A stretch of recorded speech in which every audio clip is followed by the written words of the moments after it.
In the darkest chapter of German history, during a time when incited mobs threw stones into the windows of innocent shop owners and women and children were cruelly humiliated in the open, Dietrich Bonhoeffer, a young pastor, began to speak publicly against the atrocities that the regime had produced. After years of trying to change people's minds, Dietrich Bonhoeffer came home one evening and his own father had to tell him that two men were waiting in his room to take him away.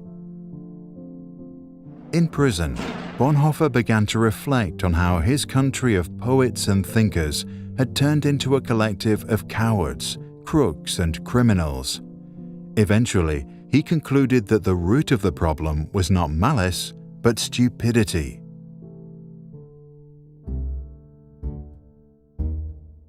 In his famous Letters from Prison, Bonhoeffer argued that stupidity is a more dangerous enemy of the good than malice, because while one may protest against evil, it can be exposed and prevented by the use of force. Against stupidity, we are defenseless. Neither protests nor the use of force accomplish anything here. Reasons fall on deaf ears.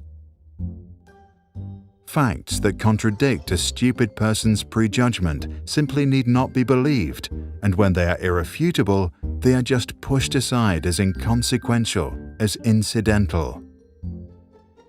In all this, the stupid person is self-satisfied and, being easily irritated, becomes dangerous by going on the attack.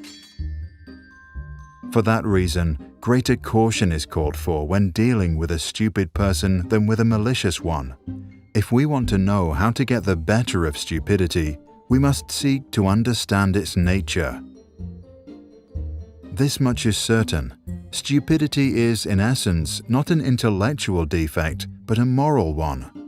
There are human beings who are remarkably agile intellectually, yet stupid, and others who are intellectually dull, yet anything but stupid. The impression one gains is not so much that stupidity is a congenital defect, but that, under certain circumstances, people are made stupid, or rather, they allow this to happen to them.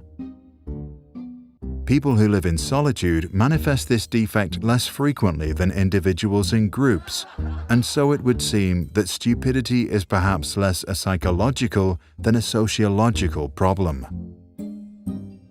It becomes apparent that every strong upsurge of power, be it of a political or religious nature, infects a large part of humankind with stupidity, almost as if this is a sociological psychological law where the power of the one needs the stupidity of the other. The process at work here is not that particular human capacities such as intellect suddenly fail. Instead, it seems that under the overwhelming impact of rising power, humans are deprived of their inner independence and, more or less consciously, give up an autonomous position. The fact that the stupid person is often stubborn must not blind us from the fact that he is not independent. In conversation with him, one virtually feels that one is dealing not at all with him as a person, but with slogans, catchwords, and the like that have taken possession of him. He is under a spell, blinded, misused, and is abused in his very being. Having thus become a mindless tool, the stupid person will also be capable of any evil, incapable of seeing that it is evil. Only an act of liberation, not instruction, can overcome stupidity. Here, we must come to terms with the fact that in most cases, a genuine internal liberation becomes possible only when external liberation has preceded it. Until then, we must abandon all attempts to convince the stupid person.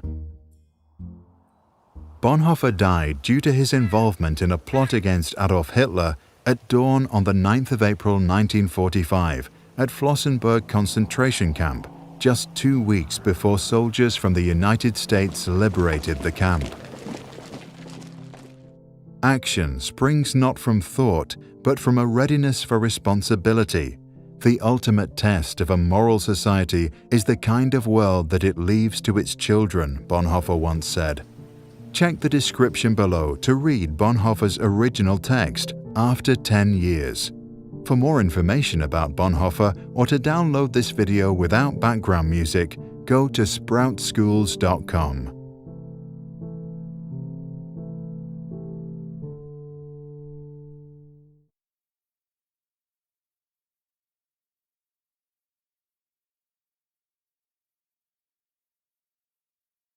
Sprouts videos are published under the Creative Commons license. That means our videos are free and anyone can download, edit, and play them for personal use. And public schools, governments, and nonprofit organizations can also use them for training, online courses, or designing new curriculums. To help us stay independent and support our work, you can join our patrons and contribute. Just visit patreon.com/sprouts. Even $1 can make a difference.